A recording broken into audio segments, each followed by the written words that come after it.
Anak rata-rata atas mah kadang disuruh ge inisiatif. Anak rata-rata atas mah tidak perlu harus pakai drama, sekali dua kali dia udah jalan. Gitu ya. Tapi PR-nya satu, moodnya kadang berantakan. Rata-rata atas itu terlalu ambisi, kepengennya kudu kecumponan. Harus, kalau enggak dia rungsing, ngancem-ngancem, ya, pokoknya anak-anak rata-rata atas itu saking dia pengen sesuatu, jadi harus dikejar gitu. Oleh karenanya punya anak kecerdasan yang rata-rata atas, kitanya harus siap ditanya baik kapanpun. Itu rata-rata atas karena dia rasa ingin tahunya sangat tinggi. Gitu ya bun ya. Jadi plus minus. Kalau bunda punya anak rata-rata atas, maka bundanya harus terus belajar. Gitu ya. Kemudian rata-rata atasnya bisa naik kak ke level superior bisa. Makanya yang checklistnya di superior, putra putrinya selamat ya bun. Karena kecerdasannya unggul, bagus banget, tapi ulah sombong gelap. Karena anak superior biasanya memang dia mengabaikan, kayak misalnya, nah ayo belajar terus dia mama kayak baik, kayak bisa, tapi bener bisa. Jadi isukan budak kayak tugas tanya pentingnya mana nama tidur, main game apa. Tapi besok ujian bisa, laju belajar iras, bawa be boga wangsi budak lain. Atau ayah we ayah hodaman ya. Jadi kadang anak superior itu tidak terprediksi, tapi bisa. Kenapa bun? Karena dia gifted, terberi dari Tuhan. Jadi bunda, anak-anaknya sudah diberi kecerdasan yang bagus, tinggal orang ngajaga. Nah, anak superior mah tidak perlu diajarkan kognitif bun, hanya diajarkan emosi supaya dia menghargai temannya, dia lebih tanggung jawab, dia lebih responsif, lebih respect, lebih menghargai dan lain sebagainya. Karena biasanya anak superior itu menggampangkan, mengabaikan dan bisa mama.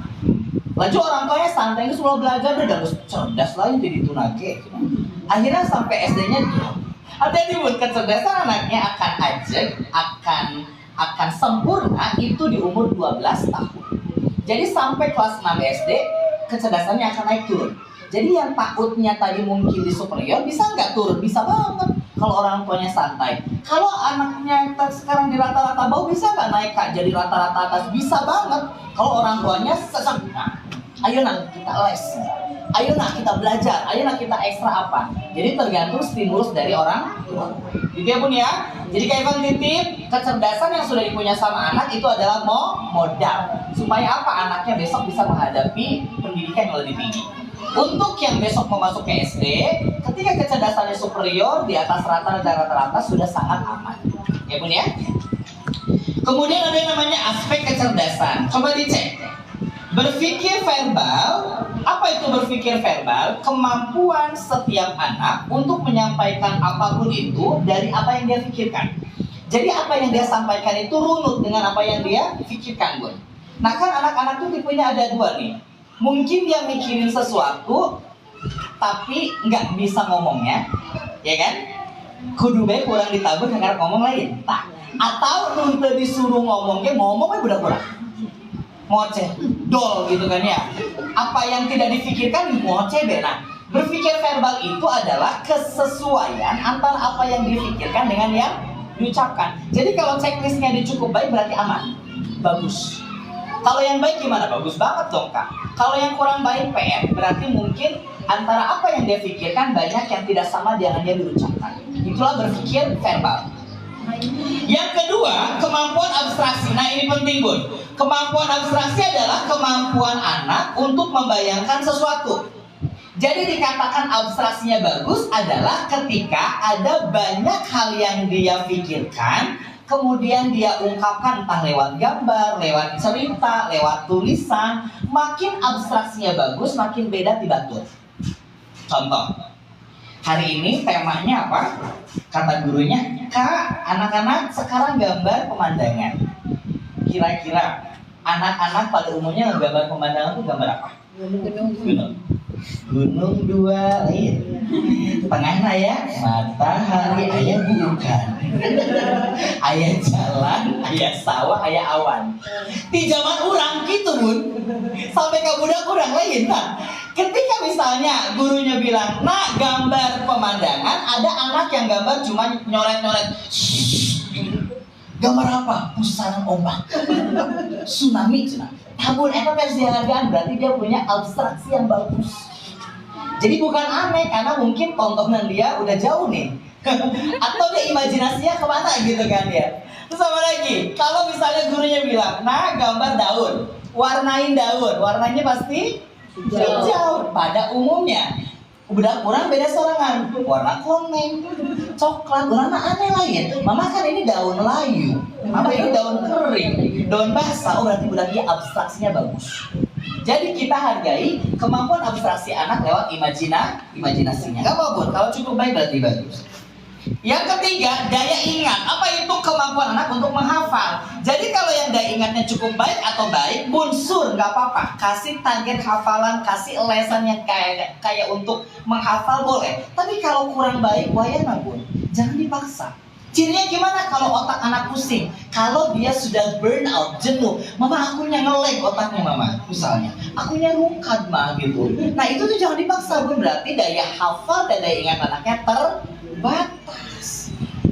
Berarti boleh kak kalau anak kita sampai belum ngeluh, coba dulu lihat oleh ke budakna. Lamun can oleh suruh lamun geus oleh ulah bun. Jadi artinya jangan pernah memaksakan ketika anak sudah merasa lelah. Gitu ya bun. Berpikir praktis hitungan. Nah ini juaranya buat yang hitungnya bagus. Segala sesuatu mesti dihitung. Kalau dia melihat benda, ngalamin sesuatu, mesti mulutnya ngitung. Nah berarti dia secara konstruksi hafalan, numerical juara. Tapi kalau dia malas ngitung, terus abai dengan hitungan, tidak tertarik, memang berarti berpikir praktis hitungannya tidak terlalu bagus. Nggak apa-apa bun. Nggak apa-apa, nggak perlu harus dipaksa. Kenapa? Karena nanti secara logik tingginya dia akan kalau itu. Dan terakhir ada yang namanya analisa sintesa. Apa ini kak analisa sintesa? Kemampuan anak untuk menceritakan kembali dari setiap fenomena yang pernah dia lihat. Cirinya gimana? Setiap bunda ngajak anaknya keluar, kemudian dia menceritakan kembali di rumah, itu mensintesa. Dikatakan cerdas ketika segala sesuatunya diceritakan bun.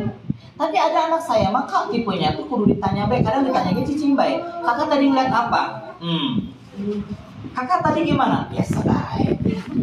Ada kayak gitu ada, berarti dia minim sintesa. Yang sintesanya bagus berarti yang dia excited menceritakan sesuatu. Misalnya dia piknik, dia diajak kemana, dia nyampe ke rumah itu, mama aku tadi ngeliat ini bla bla bla. Nah itu berarti sudah melakukan sintesa. Lakukan itu di rumah bun. Buat anak yang pemalu, ajak komunikasinya berdua. Misalnya, kalau mungkin dia rada-rada ragu menceritakan sesuatunya, mungkin nanti dia akan lebih nyaman kalau berdua. Nah, aspek inilah yang akan membentuk kecerdasan anak. Jadi kalau checklistnya cukup baik, berarti secara kecerdasan anaknya bagus. Kalau baik berarti bagus. Nah, kalau kurang baik berarti ada PR di aspek itu yang harus kita sama-sama bangun. Gitu ya bunda ya. Kita akan masuk ke gaya belajar. Nah bun, di sini ada tipe A, tipe B, tipe C. Visual itu tipe A, auditory tipe B, kinestetik tipe C. Coba Kak Ivan cek, yang tipe A anaknya. Visual, oke. Auditory, oke, moga ya. Kinestetik, oke, sip. Kita akan bahas satu persatu. Visual tipe A itu adalah anak yang mudah sekali diarahkan, anak yang mudah diatur. Jadi tipe A mah bun, kalau ibarat template, itu tuh anaknya tuh udah template banget, enak. Kenapa? Karena dia belajar dari apa yang dia lihat. Konsentrasinya bagus, juara, fokusnya juara. Cuma kadang sensitif. Anaknya baperan, kemudian terkaupan. Anak-anak visual adalah anak-anak yang dia susah banget untuk mengungkapkan sesuatu. Anak-anak visual adalah anak-anak yang pengamat. Jadi kalau dia nggak cocok, kalau nggak setuju, biasanya dia diem. Kalau nggak udah, dia ngamatin banget. Oleh karenanya, anak visual itu matanya ini jadi asing. Setiap ngelihat apapun dia pasti akan komentar tentang itu. Makanya anak visual mah di rumah tuh nggak bisa kalau nggak ada tempelan, nggak ada gambar, ya kan? Nggak ada sesuatu yang dia betul, yang dia oret-oretin lah gitu. Oleh karenanya anak visual tuh anak yang paling enak untuk kita kondisikan belajar, karena tanggung jawabnya tinggi, fokusnya juga bagus. Di sekolah anak visual adalah anak-anak yang termasuk patuh pada aturan. Jadi enak banget kalau bunda ngeliat anaknya di dalam kelas belajar, hidup itu visual. Anaknya nanya, misalnya ngerjain PR tanpa disuruh, itu visual. Anaknya menyiapkan sesuatu secara rapi, itu visual. Tapi itu anaknya minus keberanian. Dia pengen tampil tapi sial. Dia pengen maju tapi mikir panjang. Nah itu jadi penuh dengan pertimbangan visual. Oleh karenanya visual punya namanya kecerdasan majemuknya level atas. Coba dicek. Matematis, spasial, intrapersonal. Kecerdasan majemuk inilah yang menjadi bakat si anak. Pertama, anak visual punya kecerdasan matematika yang unggul. Gimana cirinya Kak? Anak visual mah otak kiri. Jadi dia memikir, Bun. Pemikir. Makanya kalau dia nggak mikir, asana kurang pas. Anak visual, pertama kali yang dia lakukan adalah dia mikir. Kedua, matematika, hitungan, bilangan itu juaranya visual. Makanya visual mah kalau secara konseptualis tuh tungnya duluan. Dia senang ngitung, senang menjumlah, senang mengakumulasi, numerikalnya bagus. Tileletik geus ngerti duit budak. Itu visual. Saking ngerti duitnya, akhirnya perhitungan budak. Rada medit saeutik. Visual mah gitu. Barang yang dia punya nggak boleh rusak sama orang lain, tapi barang orang lain mah nah. Makanya ada pinter kodek visual mah ya.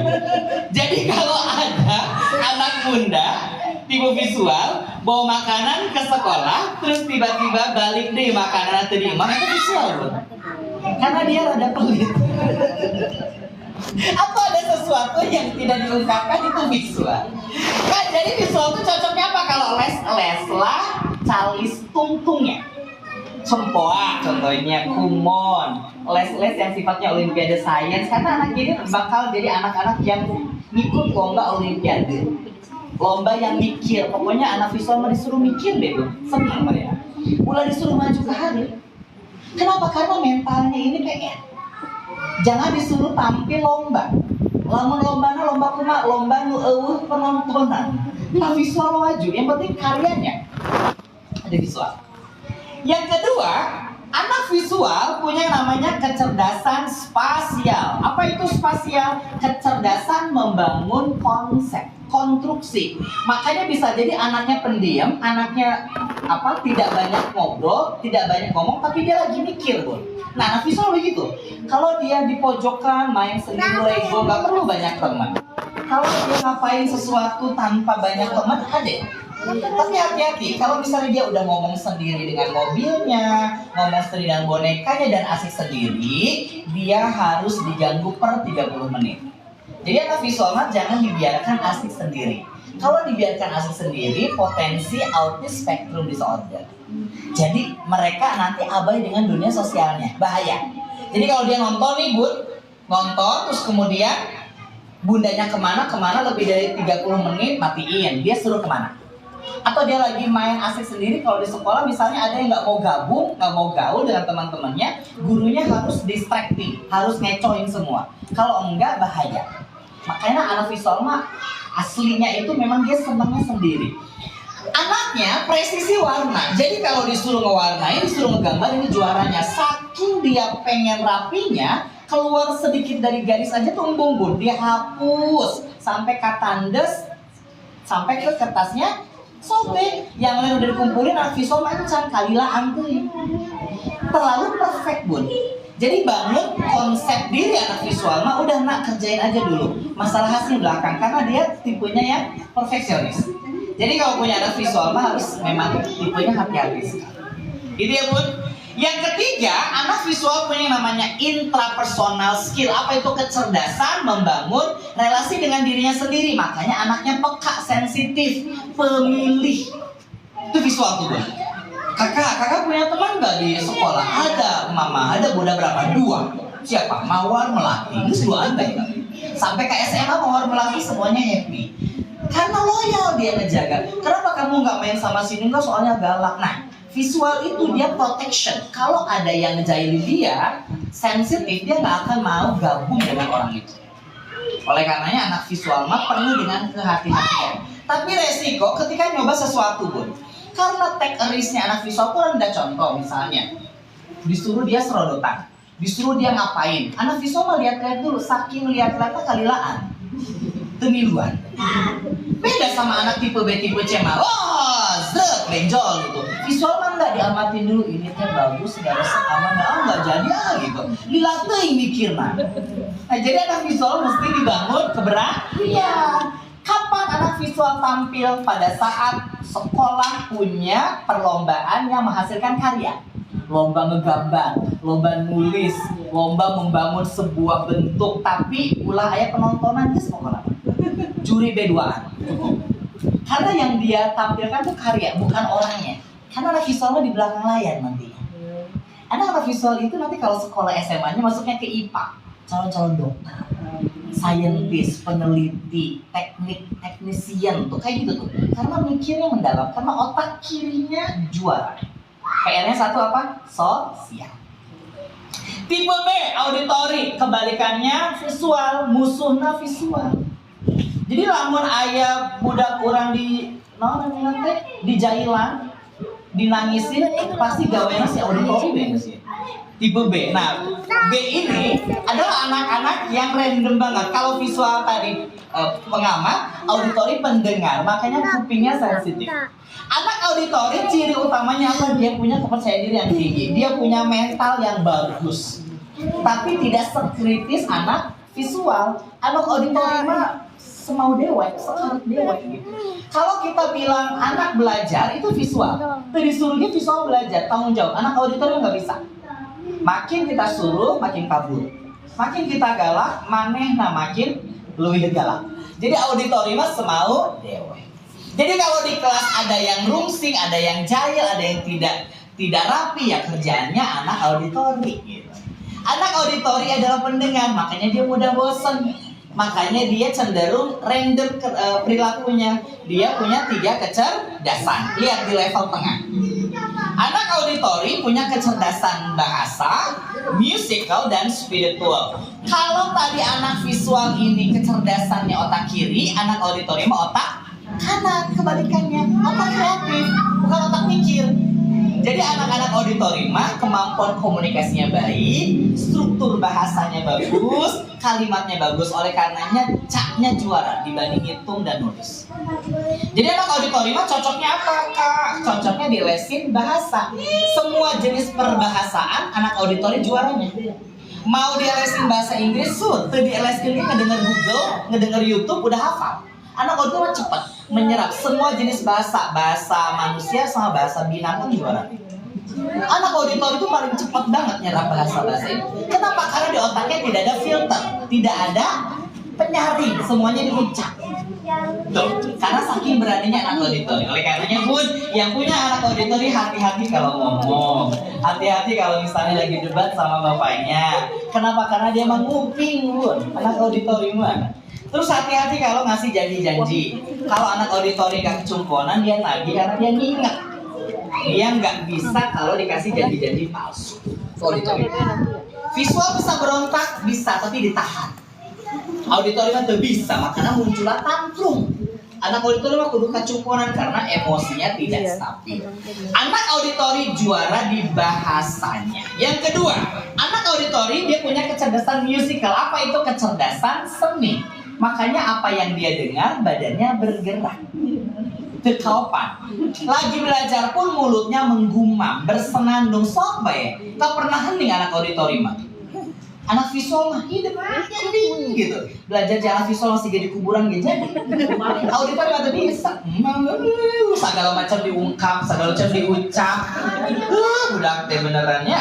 Terus apa lagi, semuanya mesti tangannya bergerak, entah itu apa meja lah, entah gini entah apapun, itu yang penting gerak. Jadi kalau Bunda punya anak auditori memang ekspresif, cocoknya lesin seni musik, seni suara, seni apapun itu juaranya auditori. Yang ketiga, anak auditori punya namanya spiritual intelligence. Sekalipun mungkin anaknya rada tanda kutip dablek hese diatur, anak auditori mah cara untuk mengontrolnya itu harus dengan ancaman. Ingat loh Bun ya, boleh kita ngasih ancaman, reinforcement negatif ke anak supaya anaknya kekontrol. Misalnya, ayo Kak 15 menit belajar, kalau enggak mama cabut wifi-nya. Mama cabut HP-nya, mama sembunyiin itu apa? Mainan kesukaan dia itu apa? Anak auditori mesti kayak gitu. Kan kita pertanyaannya, Kak, kumaha anak auditori belajar? Nah, nggak bisa, Bun. 15 menit anak auditori belajar fokus aja. Kita tuh udah yang alhamdulillah, budak ya Allah.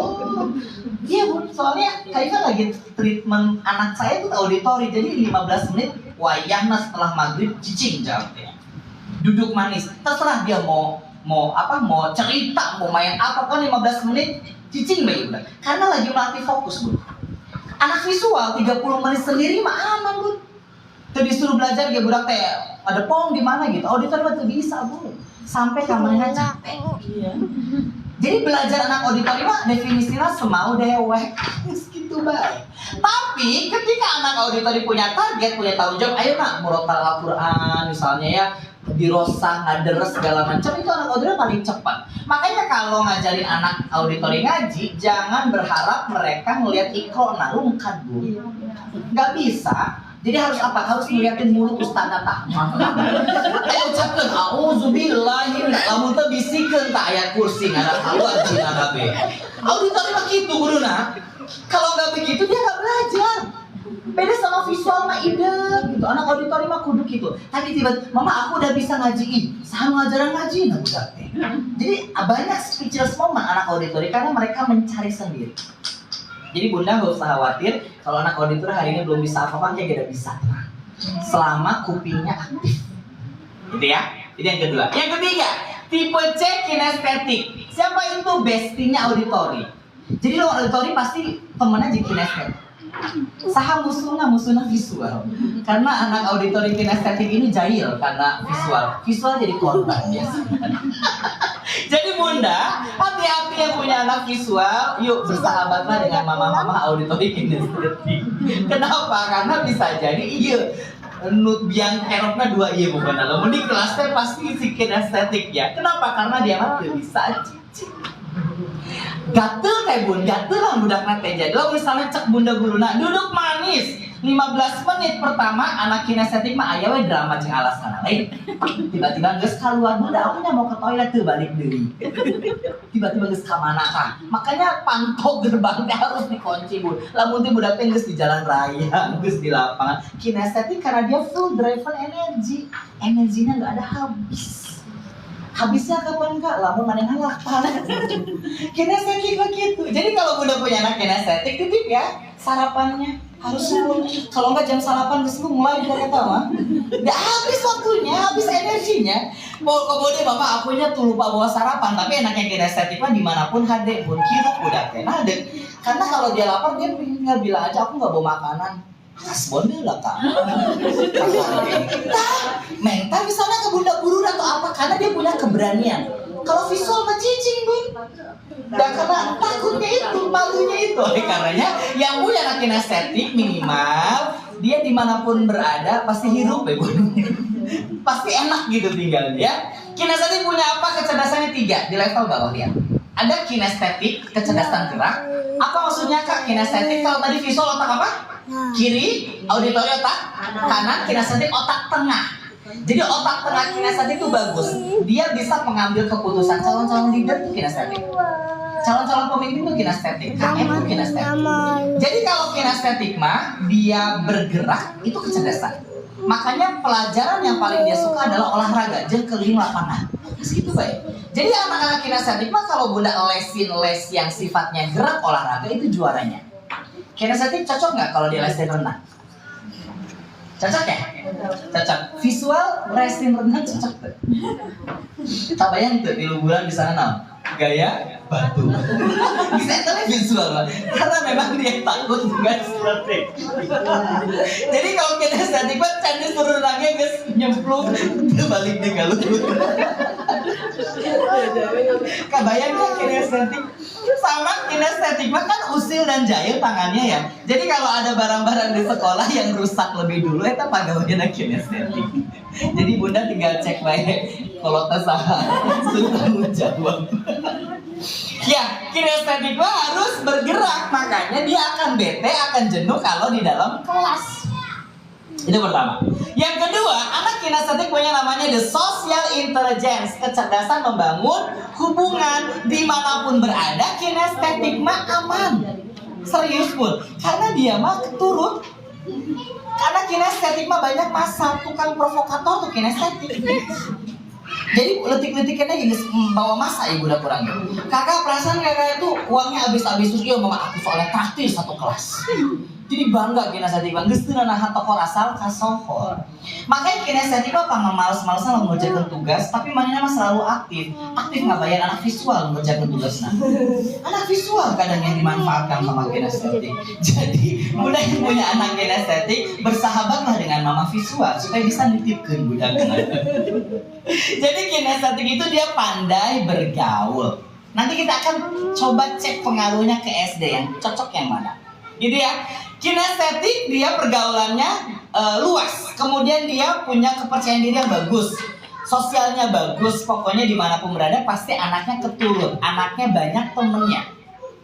Dan terakhir, anak kinestetik punya kecerdasan apa bun? Yang ketiga, ada yang namanya the naturalistic intelligence, kecerdasan lingkungan. Makanya anaknya sahabatnya bukan hanya manusia, tapi dari binatang, tumbuhan, bersahabat dia mah. Bahkan makhluk halus juga bersahabat. Jadi kinestetiknya terlalu explorer. Makanya dia mah tidak takut kotor, tidak takut bau, segala macam. Kadang urang nurungsing lagi. Kinestetik mah siap-siap baju nage, cepet, usah.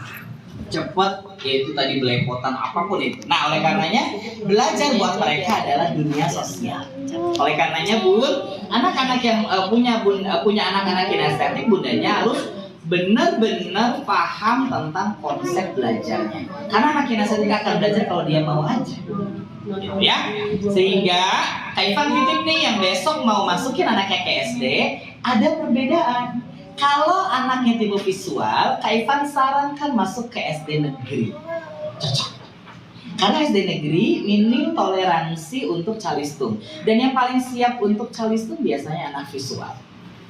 Kalau anak auditori, cocoknya ke SD Islam terpadu. Yang kira-kira banyak penugasan, banyak sesuatu yang sifatnya sibuk dan anak harus diarahkan. Itu cocok banget auditori.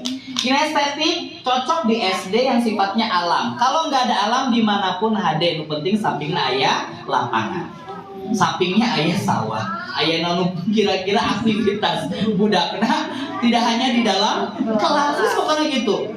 Dimanapun kinestetik mah HD-nya bu. Terus kemudian di fenomena yang muncul berikutnya, emak-emak yang besok anaknya ke SD pasti repot milikin tempat duduk.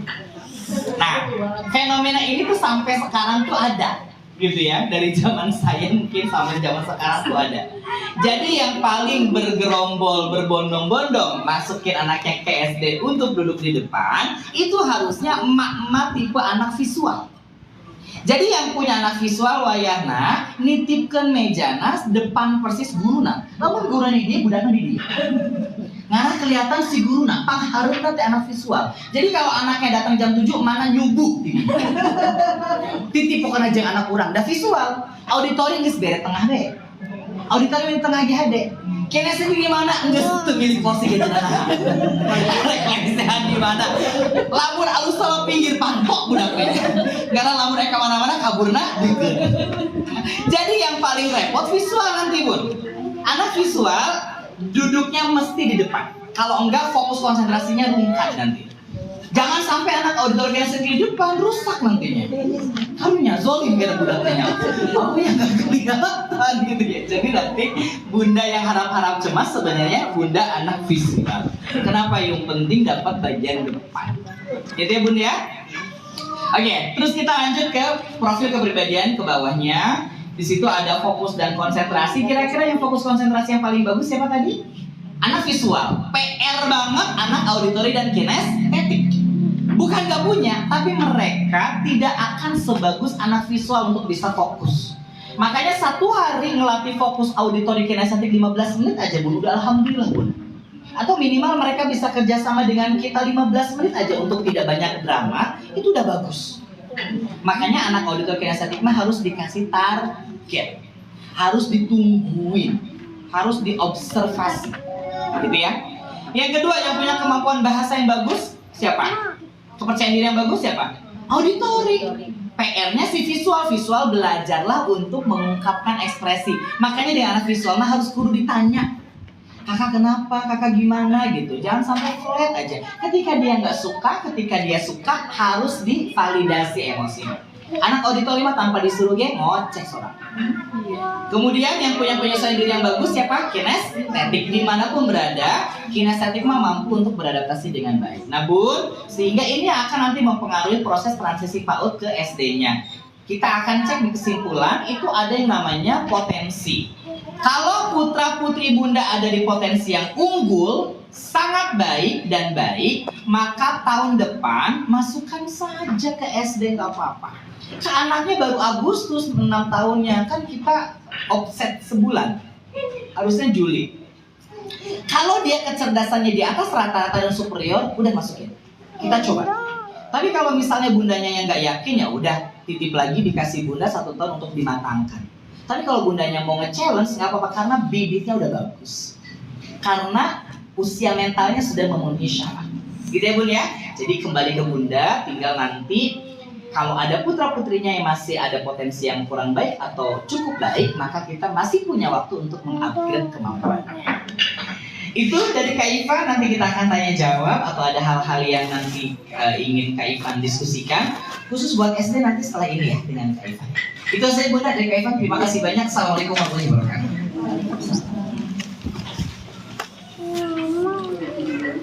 Terima kasih Kak Ivan. Bagaimana mama-mama?